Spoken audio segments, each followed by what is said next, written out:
kekal dan abadi. Tuhan satu. Dan kepercayaan kepada Tuhan yang satu inilah, tauhid inilah, yang menjadi api yang berkobar-kobar menyala-nyala di dalam Quran itu. Dan jikalau api ini telah berkobar-kobar dan menyala-nyala pula di dalam dadanya seseorang manusia, manusia yang demikian itu menjadi manusia yang sebagai dikatakan oleh saudara hamba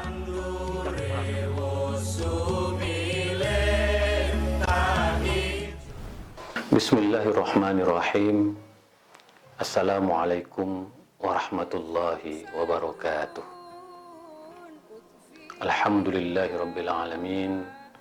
Assalatu wassalamu ala Sayyidina Muhammad wa ala alihi tayyibin wa sahbihi al-muntajabin wa tabi'ina lahum bi ihsanin ila yaumiddin.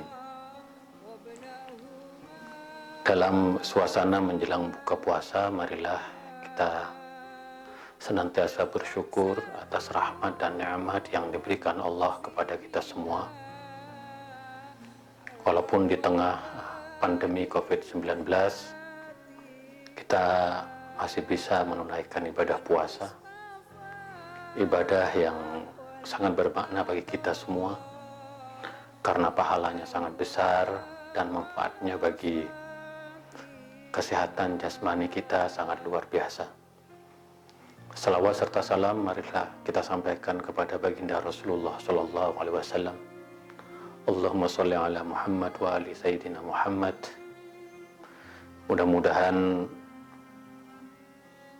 pencerahan dan keagungan ajaran Nabi senantiasa bersama kita dan kita mendapatkan syafaatnya baik di dunia maupun di akhirat. Bapak, Ibu, dan saudara yang saya cintai, yang saya hormati, bahwa selama bulan Ramadan kita akan mengaji pemikiran keislaman Bung Karno. Pemikiran yang tertuang di dalam buku Di Bawah Bendera Revolusi. Sebuah pemikiran yang begitu menginspirasi, membangun optimisme sebagai umat, sebagai warga bangsa. Dan kita tahu bahwa jasa Bung Karno terhadap negeri ini sangat luar biasa. Dan tentu saya meyakini jasa Bung Karno terhadap Islam Indonesia juga sangat luar biasa, karena pikiran-pikirannya terus hidup dan menginspirasi, membentangkan jalan bagi masa depan Islam di Indonesia.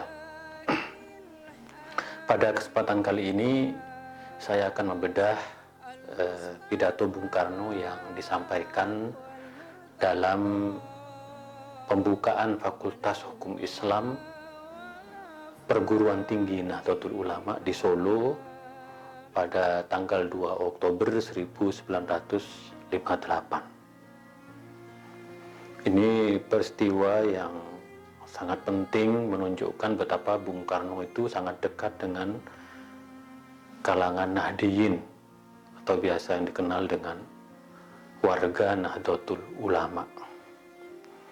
Setiap Bung Karno diundang oleh NU dalam berbagai forum, maka Bung Karno memenuhi undangan dari warga Nahdiyin.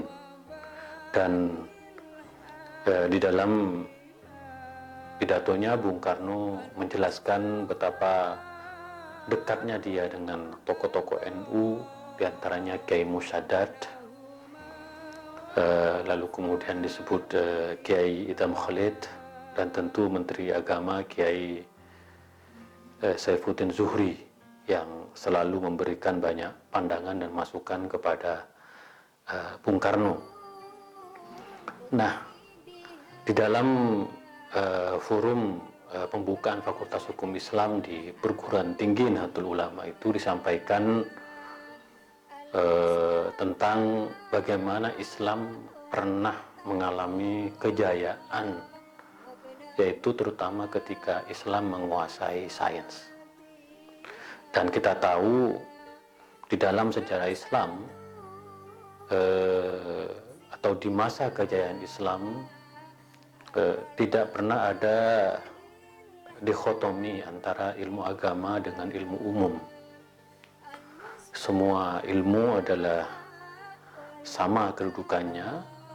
Maka kalau kita melihat definisi ulama atau cendekiawan atau ilmuwan di masa lampau, mereka tidak hanya, atau mereka yang disebut dengan ulama bukan hanya sekedar orang yang menguasai ilmu agama, tetapi yang didefinisikan sebagai ulama atau ilmuwan adalah orang-orang yang menguasai ilmu pengetahuan.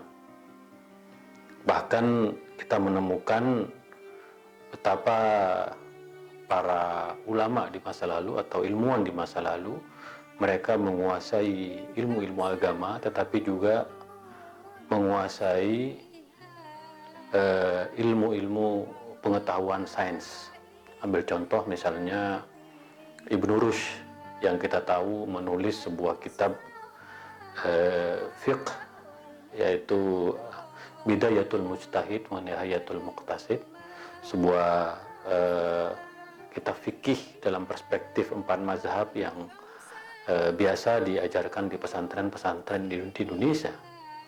Tapi juga Ibnu Rushd dikenal sebagai ulama yang menulis di bidang kedokteran dalam kitabnya Al-Kulliyat fit Tibb, dan juga menulis di bidang filsafat. Jadi di masa lampau memang kita tahu sains, ilmu pengetahuan itu menjadi salah satu kekuatan dari umat Islam. Dan Bung Karno ingin kita semua mengingat kembali sejarah Islam di masa lampau atau di masa kejayaannya, ketika ilmu pengetahuan itu menjadi kekuatan dari umat Islam. Kita sebut tadi Ibnu Rushd atau Averroes, ada Al-Jabar yang menemukan matematika, ada Al-Khwarizmi, ada Ibnu Sina di bidang kedokteran, dan ada Al-Bairuni, ada Ibnu Khaldun, dan begitu banyak ilmuwan-ilmuwan Islam yang namanya ditulis dengan tinta emas dalam sejarah Islam. Dan karena itu ilmu pengetahuan itu menjadi sesuatu yang penting di dalam perjalanan Islam itu sendiri. Nah, kalau kita merujuk kepada Al-Quranul Karim, maka sebenarnya ilmu itu mendapatkan, atau ilmu pengetahuan mendapatkan tempat yang sangat tinggi. Di dalam sebuah ayat disebutkan yarfa'illahu alladhina amanu minkum walladhina utul ilma darajat. Allah akan mengangkat derajat orang yang beriman dan mencari ilmu secara sungguh-sungguh, termasuk dalam bidang sains ini. Karena bagaimanapun keimanan dan sains itu merupakan salah satu kekuatan dari sebuah peradaban. Dan peradaban Islam di masa lampau, di masa kejayaannya, itu betul-betul adalah kejayaan ilmu pengetahuan. Saat itu disebutkan oleh Bung Karno bahwa ketika dunia barat berada di dalam kegelapan, maka dunia Islam sebenarnya berada di dalam kemajuan, dalam kejayaan ilmu pengetahuan. Nah, oleh karena itu Islam pada saat itu menjadi kekuatan besar. Dan kita tahu bahwa Islam telah menjadi kekuatan penggerak di dunia Arab dan bahkan menginspirasi dunia. Nah, kalau kita lihat kenapa ilmu pengetahuan di masa kejayaan Islam itu begitu penting. Karena kalau kita membaca kitab-kitab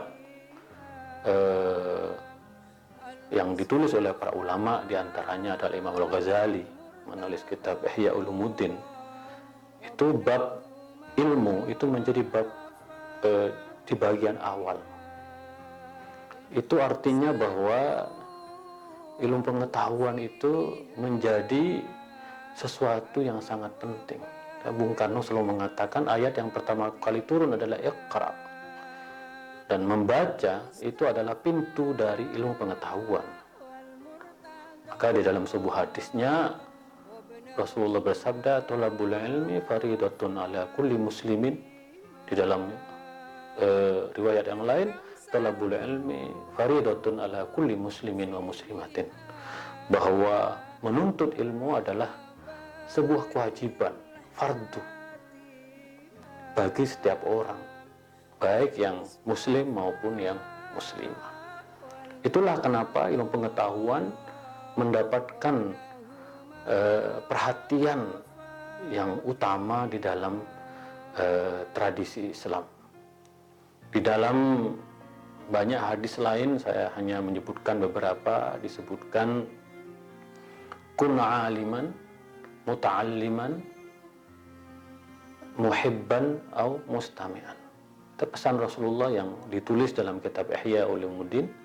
Kun aliman, jadilah kamu orang yang berilmu, karena ilmu itu menjadi cahaya yang akan mengantarkan kita kepada kebahagiaan, yang mengantarkan kita kepada cakrawala pengetahuan.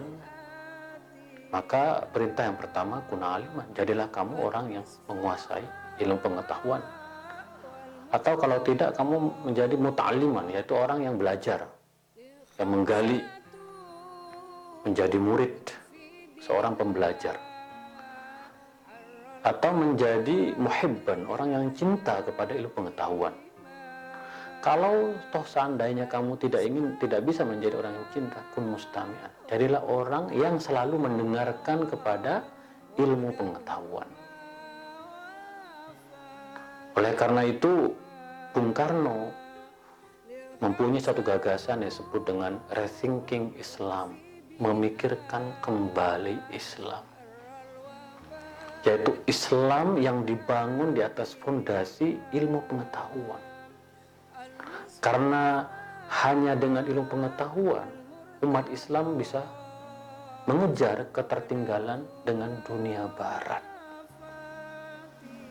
Dan pemikiran Bung Karno jauh ke depan. Indonesia akan maju apabila umat Islamnya menguasai sains, menguasai ilmu pengetahuan. Dan Bung Karno mengatakan bahwa ilmu pengetahuan itu adalah api Islam. Maka kalau kita ingin mewarisi api Islam, maka warisi ilmu pengetahuan. Dan Bung Karno selalu mengingatkan kita, warisi api Islam, bukan abu Islam. Yang disebut dengan abu Islam itu adalah kecenderungan untuk mengabaikan ilmu pengetahuan. Kalau bahasa sekarang itu adalah hoax, berita-berita bohong.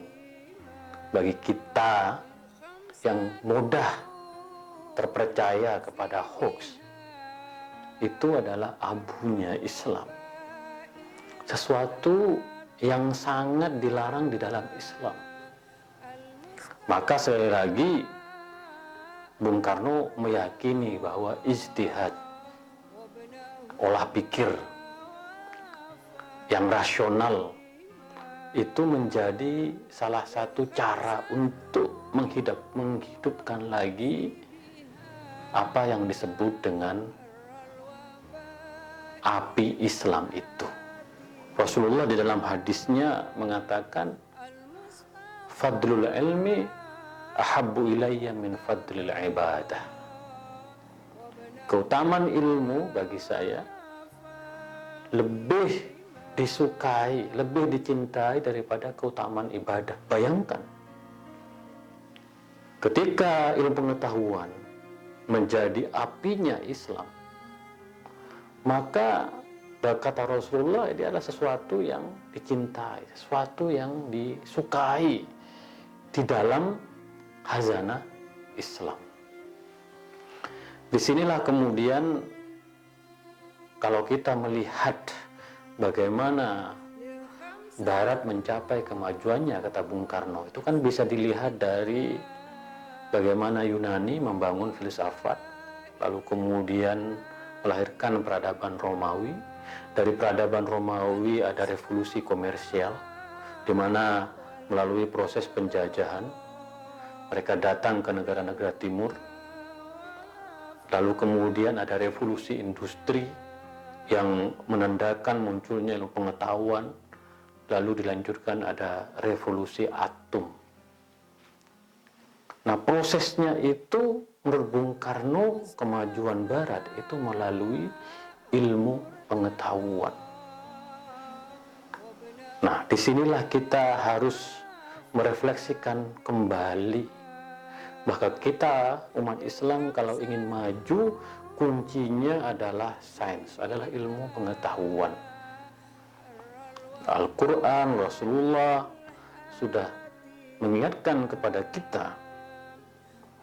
Dalam salah satu sabdanya Rasulullah bersabda, "Idza balaghakum an rajulin husna halin fanzuru fi husni aqlihi fa innama yujaza bi aqlihi." Bagaimana Rasulullah memperhatikan pentingnya ilmu pengetahuan. Kalau kamu ingin melihat seseorang itu benar, seseorang itu baik, maka kamu harus lihat dari ilmu pengetahuannya, cara berpikir dia. Kalau dia berilmu, kalau dia menggunakan akalnya, maka orang itu baik. Karena dengan akalnya orang itu akan mendapatkan pahala. Karena dengan ilmu pengetahuannya orang itu akan mendapatkan imbalan. Betapa tingginya peradaban Islam sebagaimana digambarkan oleh Rasulullah dan membangun satu peradaban besar, dan ilmu pengetahuan menjadi apinya Islam sebagaimana dikatakan oleh Bung Karno. Imam Ja'far As-Shadiq mengatakan, "Man kana aqilan lahudin wa man kana lahudin dakhalal jannah." Barang siapa yang berilmu menggunakan akalnya, maka dia sungguhnya beragama. Dan barang siapa beragama, maka ia akan masuk surga. Bayangkan, di masa Nabi dilanjutkan oleh masa-masa sahabat, keluarga Nabi, Ahlul Bait, seperti kata Imam Ja'far, betapa ilmu pengetahuan itu menjadi ciri kita beragama. Disinilah kemudian kita melihat Bung Karno mengutip Albert Einstein dalam sebuah ungkapan yang sangat terkenal, "Religion without science is lame, science without religion is blind." Bahwa ilmu agama tanpa ilmu pengetahuan itu akan lumpuh, dan ilmu pengetahuan tanpa agama akan buta. Itu artinya bahwa agama dan ilmu pengetahuan itu menjadi sesuatu yang tidak terpisahkan. Kalau meminjam perkataan Ibnu Rushd bahwa jalan agama dengan jalan ilmu pengetahuan atau jalan akal itu akan sampai pada kebenaran. Dan Albert Einstein mengatakan kalau keduanya dikombinasikan, diintegrasikan, maka dia akan menjadi kekuatan besar. Nah, alhamdulillah pikiran Bung Karno ini sekarang mulai diterjemahkan oleh banyak guru besar di Indonesia, dengan satu pemikiran integrasi ilmu agama dan sains. Dan oleh karena itu kita melihat transformasi dari Institut Agama Islam Negeri atau IAIN menjadi Universitas Islam Negeri seperti UIN Syarif Hidayatullah, UIN Sunan Kalijaga sebagai pelopornya, lalu kemudian ada UIN Sunan Ampel di Surabaya, ada UIN Malang. Ini sungguhnya menerjemahkan pikiran Bung Karno. Ketika umat Islam mulai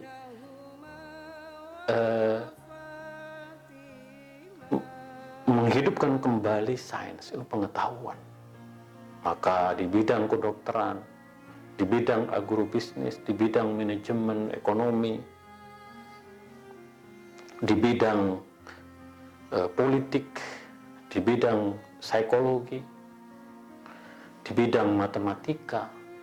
Nah, ini menjadi harapan besar, dan kita bersyukur bahwa pikiran Bung Karno tentang integrasi antara agama dan ilmu pengetahuan ini sekarang sudah kita implementasikan, sudah kita laksanakan.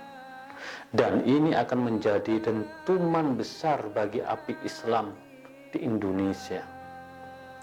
Sebagai umat terbesar Republik ini, dengan ilmu pengetahuannya yang semakin kokoh, semakin baik, maka kita akan mempunyai ilmuwan-ilmuwan di berbagai kampus-kampus, baik itu kampus Islam seperti UIN yang saya katakan, lalu ada kampus-kampus umum yang sangat terkenal seperti Institut Teknologi Bandung, Universitas Indonesia, Universitas Gadjah Mada, Universitas UNAIR. Ini adalah buah dari pikiran Bung Karno yang sejak tahun 1958 sudah berpikir jauh ke depan.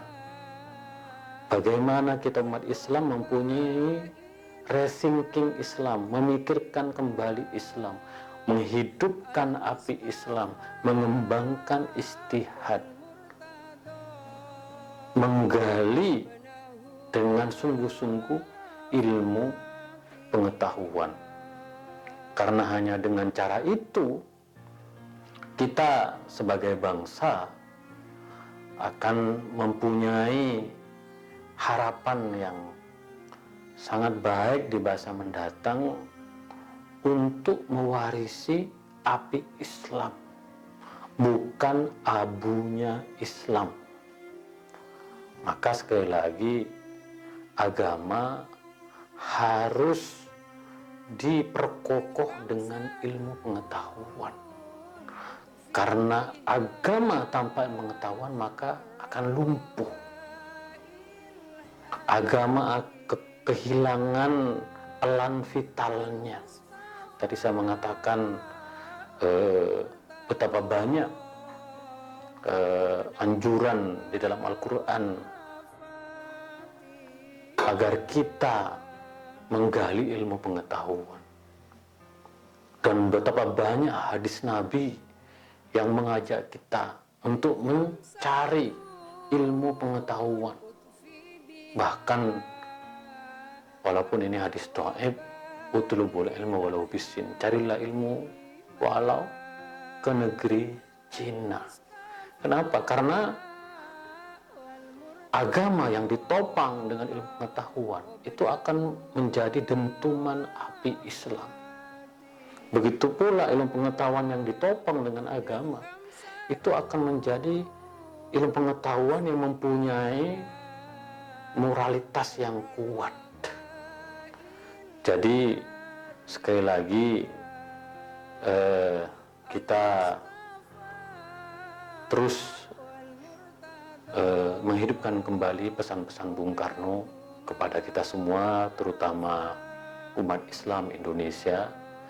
Jangan pernah berhenti untuk menguasai ilmu pengetahuan, karena dengan sains insya Allah kita akan meraih kejayaan Islam di masa lalu, Islam yang mewarnai dunia, Islam yang membawa kemaslahatan bagi dunia, Islam yang membangun harapan bagi dunia. Dan tentu Islam Indonesia adalah Islam yang tidak hanya sekedar moderat, tidak hanya sekedar toleran. Menurut Bung Karno, Islam Indonesia itu juga Islam yang mengembangkan ilmu pengetahuan. Karena dengan ilmu pengetahuan, maka dampak positifnya, kemaslahatannya itu bagi Indonesia. Indonesia yang setiap kebijakan-kebijakan yang diambil oleh pemimpinnya berdasarkan ilmu pengetahuan. Dan kita bisa belajar dari peradaban-peradaban besar modern seperti di Cina, bagaimana sekarang Cina mengembangkan ilmu pengetahuannya. Dan saya bersyukur begitu banyak sekarang mahasiswa strata 1 dan mahasiswa pasca sarjana dan doktoral dari kalangan Nahdlatul Ulama belajar ilmu pengetahuan ke Cina. Itu artinya bahwa akan membangun harapan baru, umat Islam yang menguasai ilmu pengetahuan. Walaupun juga sekarang sudah banyak, ada ribuan ilmuwan-ilmuwan kita yang belajar ke Eropa, ke Australia, dan ke Amerika, dan membangun satu harapan baru bahwa kita mempunyai ulama-ulama, ilmuwan-ilmuwan yang tidak hanya ahli dalam bidang agama, tetapi juga ahli dalam bidang sains. Keseimbangan antara ulama-ulama yang ahli dalam bidang agama dengan ulama-ulama yang ahli dalam bidang sains, itulah yang kata Bung Karno akan menjadi api Islam. Ketika semua berlomba-lomba, fastabiqul khairat, berlomba-lomba dalam kebajikan untuk menguasai ilmu pengetahuan, maka disitulah Indonesia akan tinggal landas. Indonesia akan sejajar dengan bangsa-bangsa yang lain. Itulah kira-kira sekelumit dari pikiran Bung Karno tentang pentingnya agama dan ilmu pengetahuan. Mudah-mudahan tema ini ngaji pemikiran keislaman Bung Karno pada bulan Ramadan ini menginspirasi semua kaum milenial, orang tua di rumah untuk terus mendorong putra-putrinya menguasai ilmu pengetahuan. Karena dengan cara ini insya Allah Indonesia akan menjadi negara yang besar, negara yang memberikan manfaat bagi dunia. Dan marilah kita terus dalam api Islam sebagaimana pesan Bung Karno, mewarisi api Islam, bukan mewarisi abu Islam. Mari kita jadikan agama sebagai kekuatan pemersatu, jadikan agama sebagai kekuatan untuk mengembangkan ilmu pengetahuan. Mari kita mengembangkan ijtihad dalam berbagai sektor kehidupan. Dan insya Allah ini akan menjadi amal jariah kita bagi Indonesia. Itulah kira-kira apa yang bisa sampaikan. Insya Allah kita lanjutkan pada esok hari. Kurang lebihnya mohon maaf. Wa ma taufiqi illa billah. Alaihi tawakkaltu wa ilaihi unib. Wallahul muwaffiq ila aqwamit thoriq. Assalamualaikum warahmatullahi wabarakatuh.